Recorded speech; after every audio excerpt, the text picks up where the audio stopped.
하나님 말씀은 데살로니가 전서 2장 13절에서 3장 13절입니다.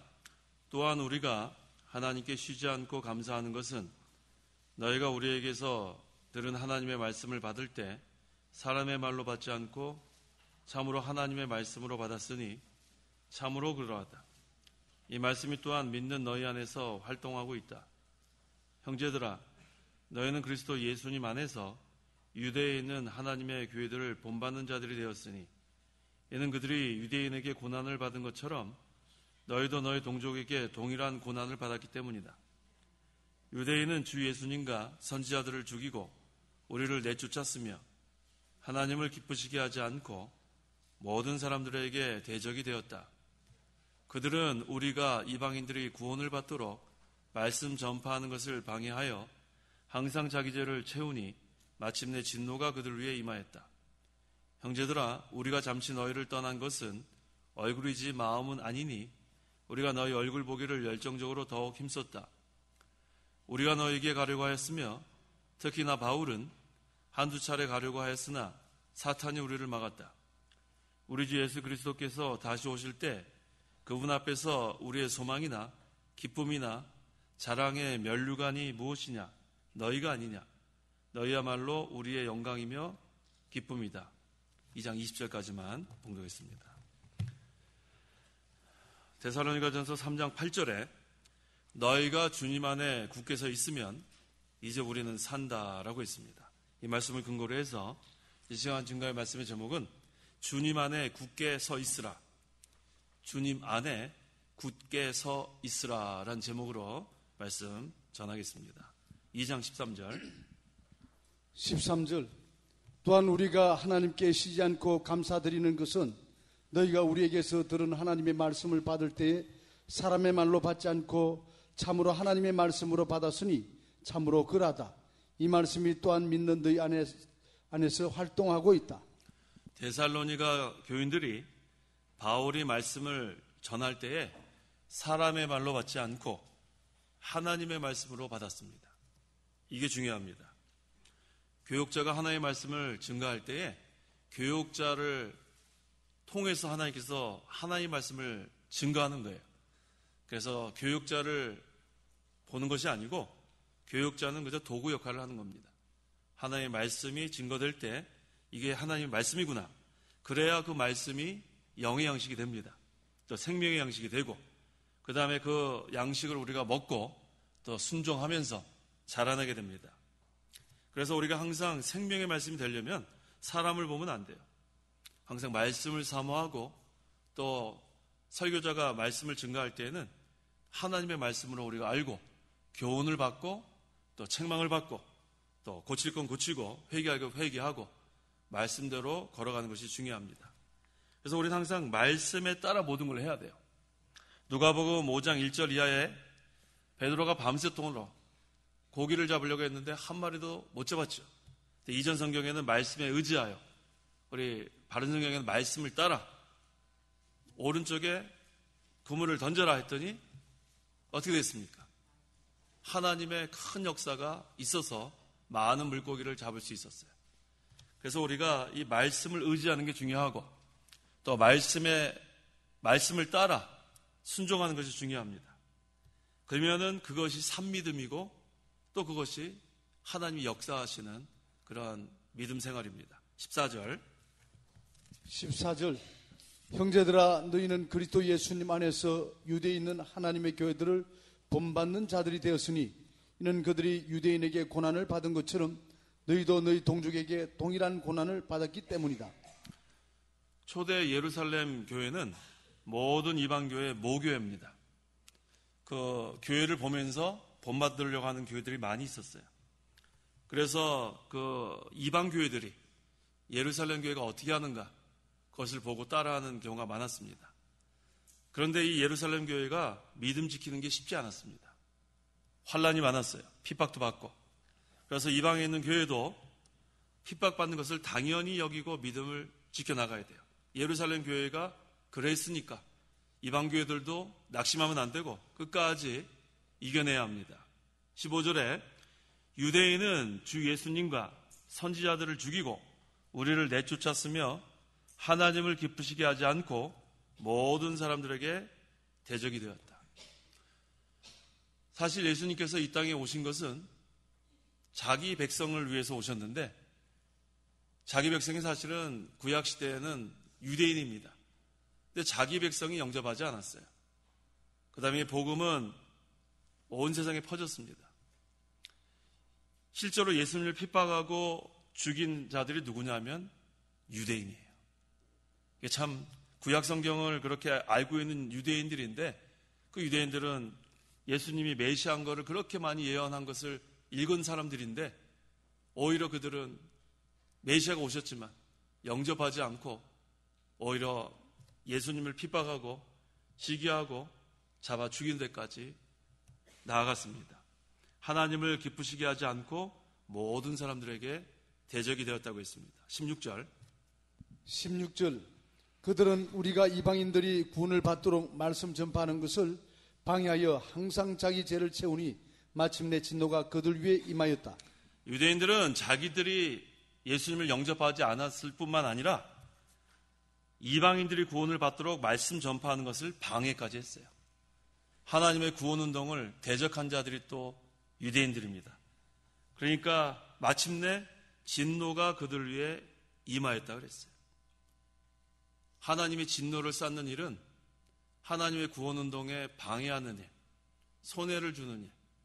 하나님이 잠시 동안은 그냥 놔두지만 이제 진노가 다 차고 때가 되면 멸망당합니다. 그래서 무서운 거예요. 하나님의 구원운동에 손해를 주거나 방해를 하는 자들은 하나님이 잠시 동안은 허용을 하지만 그러니까 활개치는 거예요. 하지만 때가 되면 여기 말씀 그대로예요. 마침내 진노가 그들 위에 임하게 됩니다. 이게 얼마나 무서운 일인지 몰라요. 하나님께서 회개할 수 있는 기회를 주셨을 때 회개를 해야지 끝까지 대적하고 끝까지 회개하지 않으면 잠시 동안은 웃으면서 다니지만 그 웃음은 잠깐이에요. 하나님의 진노가 임하면 하나님은 공의 하나님인 것을 우리가 알고 있습니다. 그래서 우리 복음 전도자는 어떠한 고난과 모욕이 있어도 낙심하면 안 돼요.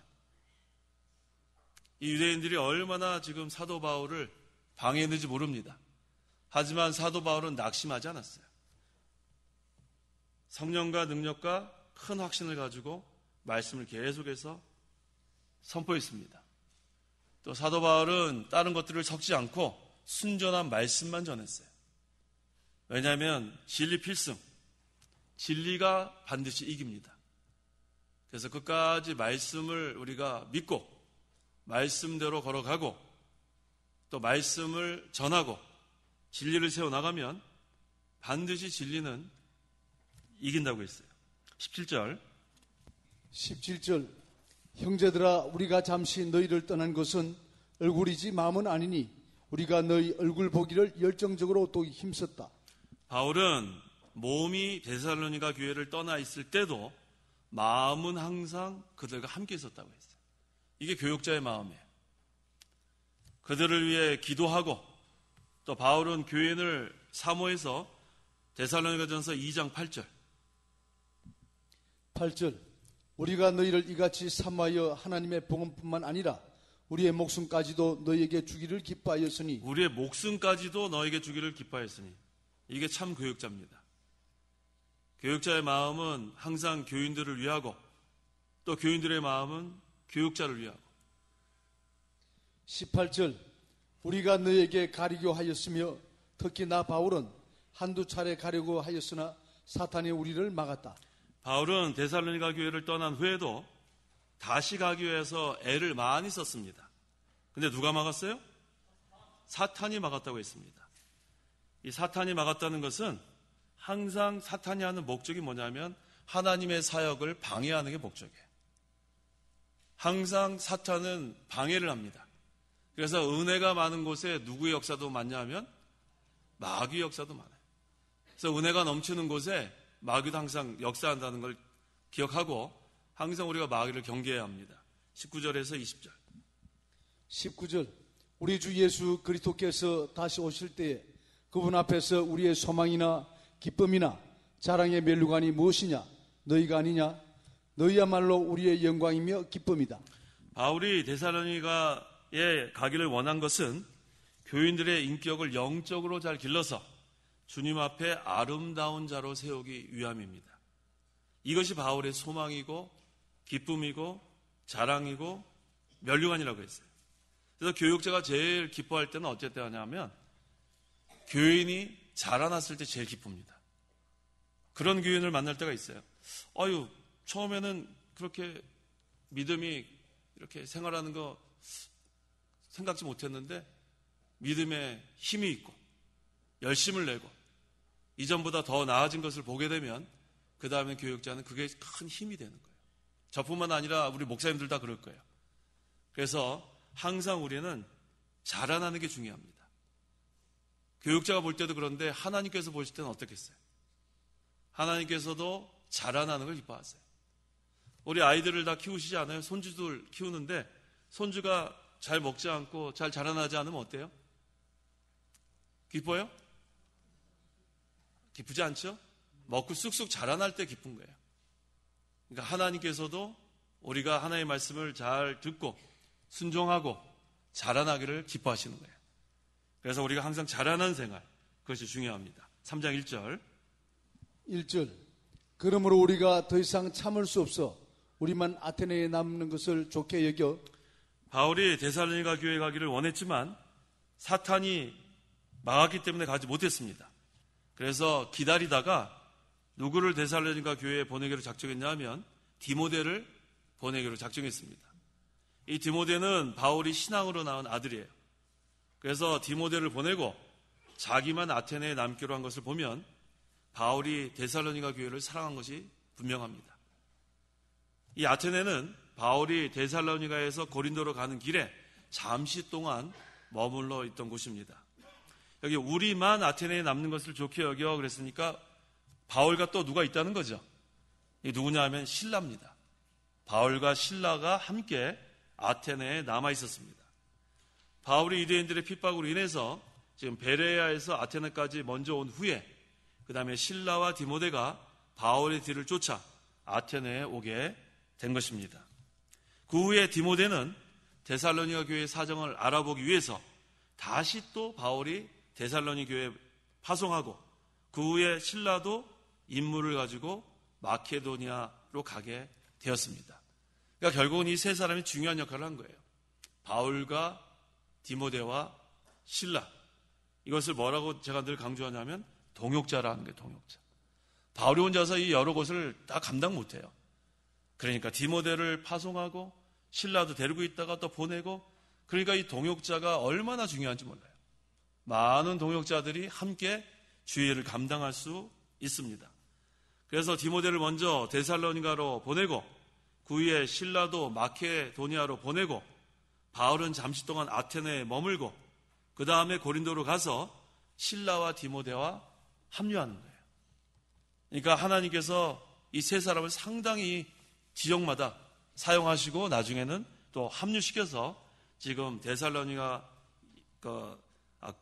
어디에 고린도로 가서 그곳에서 함께 사역하도록 했습니다. 그래서 이제 고린도에서 디모데로부터 데살로니가 교회의 소식을 듣고 바울이 이 데살로니가 전서를 기록한 겁니다. 2절.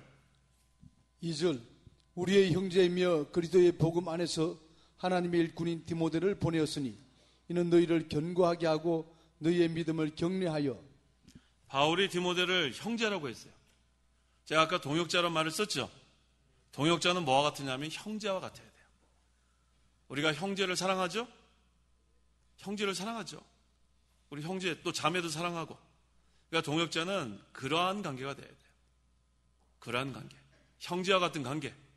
그래서 우리의 형제이며 그 다음에 그리스도의 복음 안에서 하나님의 일꾼인 디모데. 이게 참 중요한 그러한 호칭이에요. 우리의 형제. 그 다음에 하나님의 일꾼. 그래서 이 바울은 디모데를 이와 같이 호칭했는데 이것은 잘한 거예요. 디모데가 아무리 바울보다 나이가 젊고 또 바울에 비하면 디모데는 그렇게 많이 자라나지 못했겠죠. 그런데도 바울은 디모데를 우리의 형제라고 그러고 하나님의 일꾼이라고 그러고 디모데를 상당히 배려한 거예요. 우리는 다른 사람을 이렇게 소개할 때나 좋게 소개합니다. 좋게. 깎아내리면 안 돼요. 깎아내리면은 그것은 자기가 높아질 것 같지만 높아지지 않습니다. 다른 사람을 높여주면 자기도 높아지는 거예요. 그걸 아셔야 돼요. 다른 사람을 깎아내리면 내가 높아질 것 같지만 그렇지 않습니다. 다른 사람을 높이면 자기도 높아지는 거예요. 우리 성도 여러분들은 남을 깎아내리세요? 높이세요? 실제로 높이세요? 앞에서만 높이고 뒤에서 깎아내리면 안 돼요. 앞에서도 좋게 얘기하고 뒤에서도 좋게 얘기하고 앞과 뒤가 같아야 돼요. 그 사람이 있을 때도 좋게 하고 없을 때도 좋게 하고. 그래서 이렇게 우리 사람들을 대하다 보면 항상 만나면 다른 사람 나쁘게 얘기하는 사람 있죠. 그렇게 되면 안 돼요. 누가 이렇게 찾아오면은 저 사람 또 뭐 나쁘게 얘기하려고 올까? 그런 사람 되면 안 돼요. 만나면은 그 사람 이런 사람입니다. 이런 사람입니다. 좋게 얘기해주는 사람. 그러면은 그 사람도 다른 곳에 가서 자기를 좋게 얘기합니다. 그걸 잘 기억하세요.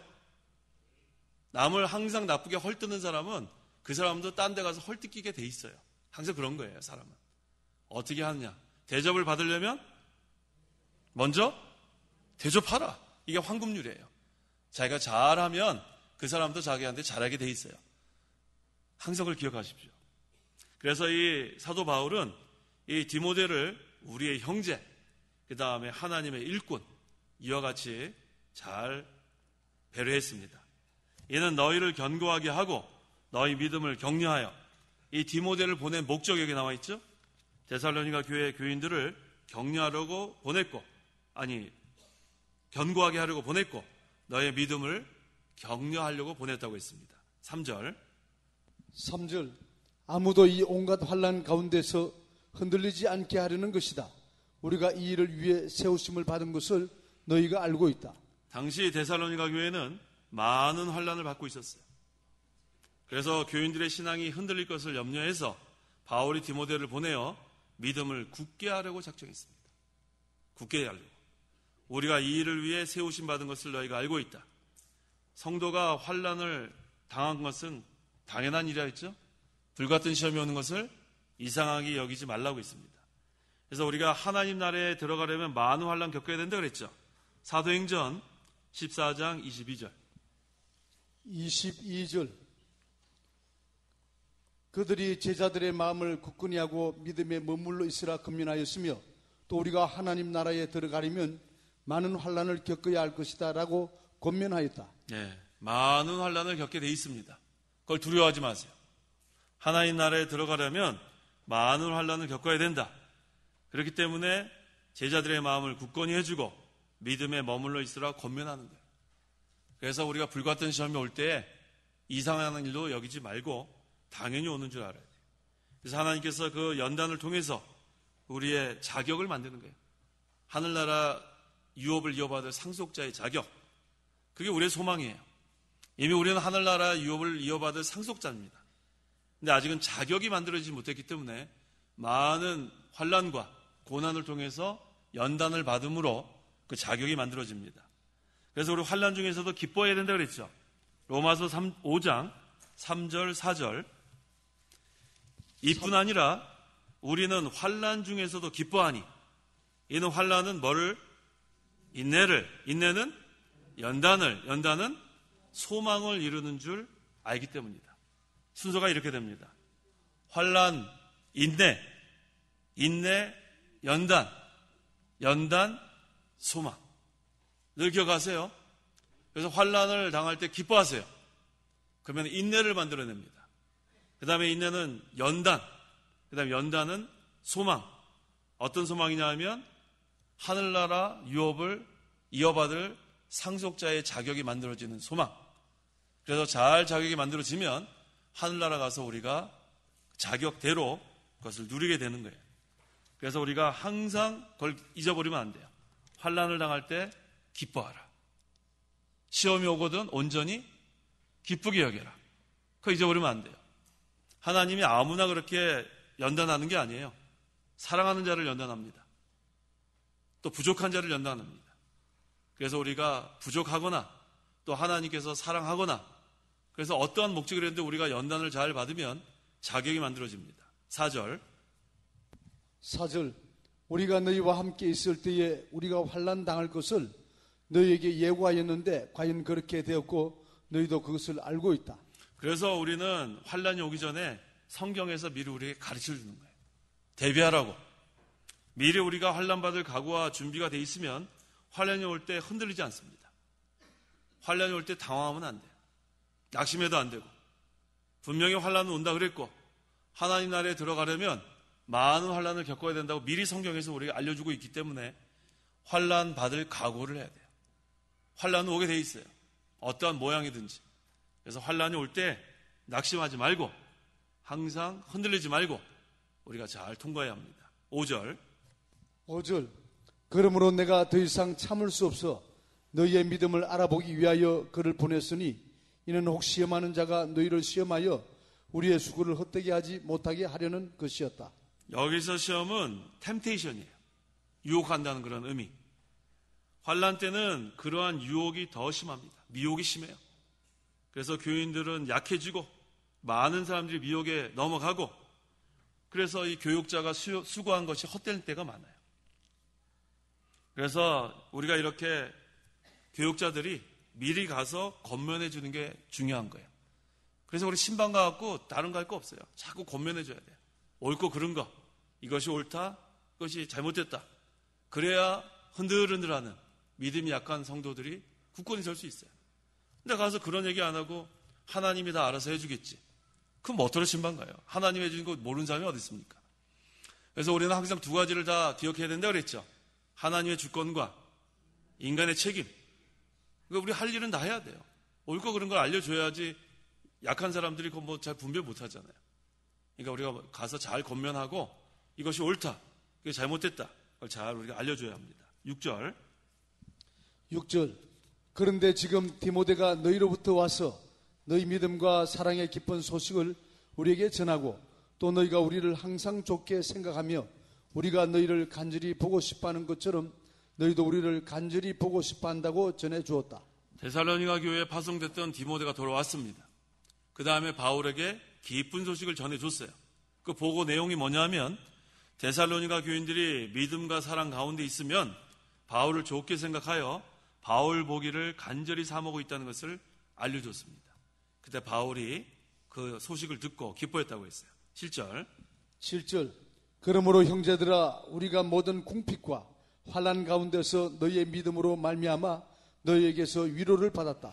이게 바로 위로를 받는 거예요. 그래서 바울도 사람이니까 교육자가 다 사람 아닙니까? 하고 자꾸만 다른 사람 헐뜯고 다른 사람 잘못됐다고 그러고 그런 얘기만 계속 들으면은 좋지 않겠죠. 그래서 좋은 소식도 알려줘야죠. 바울이 계속 지금까지 좋지 못한 소식 많이 들었어요. 뭐 당파가 있다고 그러고 뭐 무슨 문제가 있다고 무슨 근데 이번에는 지금 여기 뭐라 그랬어요? 우리가 모든 궁핍과 환난 가운데서 너의 믿음으로 말미암아 너에게서 위로를 받았다. 바울이 큰 위로를 받았습니다. 8절 다 같이 한번 읽어보겠습니다. 8절 너희가 주님 안에 굳게 서 있으면 이제 우리는 산다. 이게 오늘 가장 중요한 거죠. 주님 안에 굳게 서 있으면이 제일 중요한 거예요. 주님 안에 굳게 서 있으면 이게 무슨 뜻인가? 항상 우리가 말씀 위에 서 있어야 되고 만세반석 또 주님과 함께 주님 안에 서 있어야 되고 말씀 위에 서 있어야 되고 그래서 이렇게 믿음으로 견고하게 서 있으면 산다 그랬는데 이 산다는 것은 힘을 얻는다는 거예요. 우리가 주님 안에 서 있어야 힘을 얻습니다. 말씀 위에 서 있어야 힘을 얻습니다. 힘을 얻는 게 다른 데서 얻는 게 아니에요. 주님 안에 거하고 말씀 위에 굳건히 서야 돼요. 그러면은 힘을 얻는다고 했어요. 산다는 게 힘을 얻는다 그런 뜻입니다. 9절 우리가 우리 하나님 앞에서 너희를 인하여 모든 기쁨으로 기뻐하니 너희를 위해 어떠한 감사로 하나님께 보답할 수 있겠느냐. 바울은 데살로니가 교인들의 신앙이 잘 되는 것을 볼 때 너무 기뻤어요. 또 감사했습니다. 교육자는 지금 바울이 교육자예요. 이러한 때 더욱 하나님께 충성하려고 하죠. 기쁘고 감사하니까. 그래서 항상 이 교육자는 이 교인들이 자라나는 것을 기뻐하고 잘 되는 것을 기뻐하고, 또 교육자는 계속 축복만 해요. 그래서 참 기뻐요. 교육자가 남 잘못되라고 그렇게 기도하지 않잖아요. 누구를 좀 힘을 좀 내게 해달라고 그러고, 또 누구 또 낙심됐는데 좀 하나님 좀 힘을 좀 주라고 그러고, 이게 교육자가 그렇게 기도합니다. 그러니까 여러분들도 그렇게 기도하면 돼요. 다른 사람 잘 되라고 그렇게 기도하세요. 그럼 자기도 잘 되게 돼 있어요. 그러지 않아도 그러지 않아요? 악을 악으로 갚지 말고 악을 선으로 갚아야 돼요. 악을 선으로 갚아야, 그래야 자기 마음이 편안합니다. 저 어떻게 복수할까? 저 못돼 먹은 거 난 어떻게 더 못돼 먹게 할 수 있을까? 그러면 그건 신앙이 아니에요. 혈기로 나온 사람을 내가 어떻게 더 혈기로 누를까? 그러면 안 돼요. 그건 믿지 않는 세계에서 그렇게 할지 모르지만 믿는 세계는 그러면 안 됩니다. 믿는 세계는 항상 잘못된 사람이 있으면 그 사람이 회개하기를 위해 기도하고, 또 낙심한 자들을 위해서 기도하고, 또 아픈 자들을 위해서 기도하고, 계속 잘되게 해달라고 기도하는 게, 그게 우리 교육자도 해야 되는 기도고 교인들도 그렇게 기도해야 합니다. 그래야 우리가 서로 위해서 기도해 주는 거예요. 우리가 자기만을 위해서 기도하는 거, 그걸로 끝나면 안 돼요. 오늘 우리 그 신대원에서 기도에 대해서 제가 강의를 했는데, 제가 한번 물어봤어요. 어느 전도사한테. 기도가 우리의 세 요소가 있잖아요. 간구, 회개, 감사. 그래서 어느 전도사야, 세 개 중에서 어떤 걸 제일 많이 기도하냐 그랬더니 자기는 간구 기도만 90% 한대요. 그럼 회개는 얼마큼 하냐? 5% 한대요. 감사는 얼마큼 하냐? 5% 한대요. 그래서 제가 실망을 했어요. 야, 어떻게 회개는 5%하고 감사 기도는 5%하고 100% 중에 90%를 간구를 할까? 그 다음에 또 다른 전도사한테 물어봤어요. 그랬더니 제 얼굴이 별로 밝지 않은 걸 보고 얼른 3분의 1, 3분의 1, 3분의 1 한대. 근데 제가 표정이 밝지 않으니까 또 다른 전도사는 회개를 60% 한다는 거예요. 그 다음에 또 다른 사람은 감사 기도를 60% 한다는 거예요. 뭐 다 이렇게 달라요. 그래서 제가 아까 너무 궁금해가지고 첫 번째 질문했던 전도사한테 물어봤어요. 도대체 90%를 뭘 그렇게 기도하느냐, 간구하느냐 그랬더니, 뭐 진짜인지 뭐 아니면은 그냥 얘기한 건지 모르겠는데 예수님 닮기를 위해서 90% 기도한다는 거예요. 그 다음에 제가 한 5분 동안 할 말이 없었어요. 저는 간구한다고 그래서 뭐 자기 가족이랑 뭐 자기 위해서 하는 줄 알았더니, 자기는 90%가 어떻게 하면 예수님 닮기 위해서 살아갈까, 그렇게 기도한다는 거예요. 그런 간구는 괜찮다 그랬어요. 그런 간구 괜찮죠? 네, 예수님 닮기 위해서 그렇게 간절히 기도한다. 자, 어쨌든 우리가 이 기도하는 게 중요합니다. 기도하는 거. 기도하지 않으면, 말틴 루터가 뭐라 그랬냐면, 기도하지 않은 날은 누구의 밥이다? 마귀의 밥이다 그랬어요. 기도하지 않은 날. 그래서 우리가 기도 힘쓰는 거 계속해 나가야 합니다. 그 다음에 10절에 우리는 너희 얼굴을 보고 너희 믿음의 부족함을 온전하게 하기 위해서 밤낮으로 열심히 간구하고 있다 그랬어요. 기도와 간구로 우리가 하나님께 계속해서 아뢰는 것이 중요합니다. 11절 이제 우리 하나님 아버지와 우리 주 예수께서 친히 우리의 길을 너희에게 바로 인도하시고, 뭐라고 간구해야 되냐면 바른 길 가게 해라. 바른 길 가게 해달라고. 그걸 간구해야 돼요.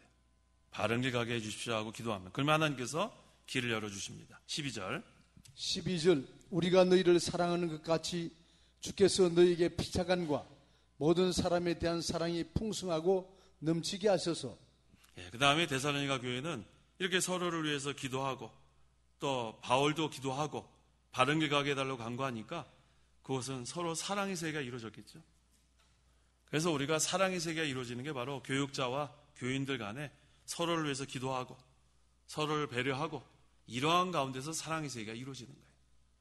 서로.